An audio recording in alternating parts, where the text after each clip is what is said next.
Police Commissioner Kelly said he's committed to the continuing safety of New York City, which is why he'll be installing more cameras in the coming year. Drivers are getting territorial, and here's why. There's less than 2 feet between this car door and the Citi Bike kiosk here in Soho. Passengers say it's impossible to get out of the car, but the kiosks aren't going anywhere. Now that the spire has been installed, One World Trade Center stands 1,776 feet tall. That's a patriotic reference to the Constitution, making this the tallest building in the U.S. and the Western Hemisphere. Cleanup here at the New York Aquarium didn't come cheap.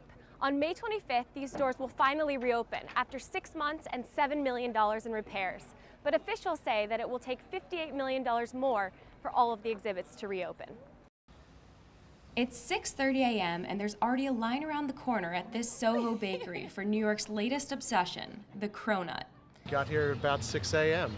6 a.m. 6 a.m. They open at 9, so it'll be a 3-hour wait. We've been here since 6:40, 6:45.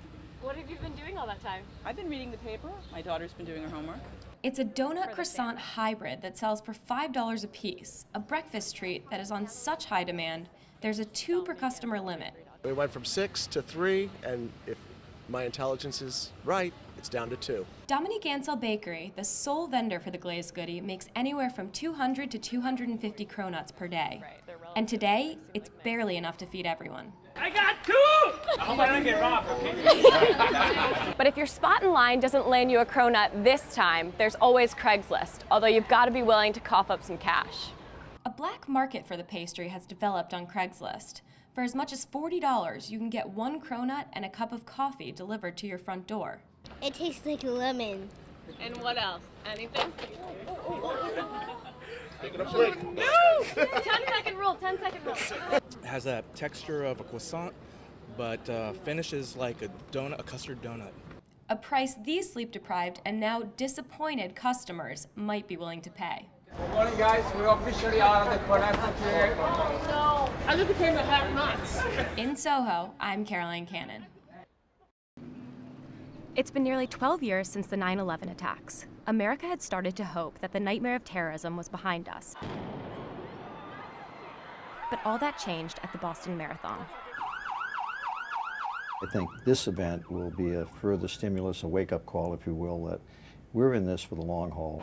Now, with the country on edge, Boston Police Chief Bill Bratton says we need to stay vigilant in order to protect ourselves from future terrorist attacks. Unfortunately, as we have gotten farther away from 9/11, other than some of the major departments, there has been a diminution of resources committed to counterterrorism activities.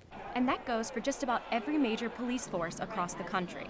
Every hour, every day, here in New York City, authorities are on high alert.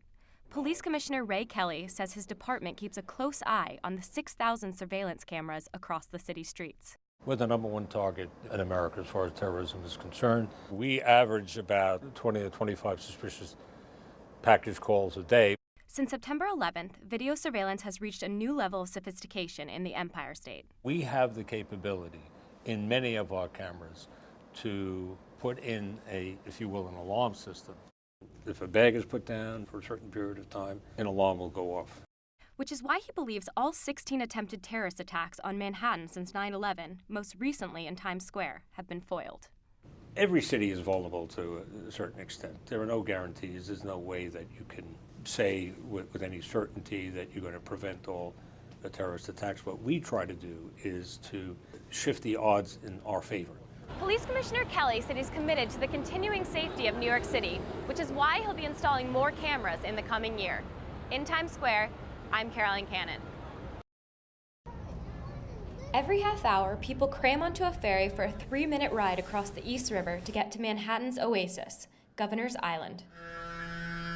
It's a jewel in its location, and it's away from the skyscrapers, and it's just it's a feel-good place, I think, for New York City. It's a former Coast Guard base turned public park.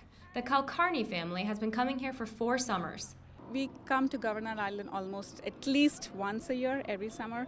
So before the school start, biking, just having fun. But New York City wants to make it better. That's why they're investing $240 million to expand the parklands.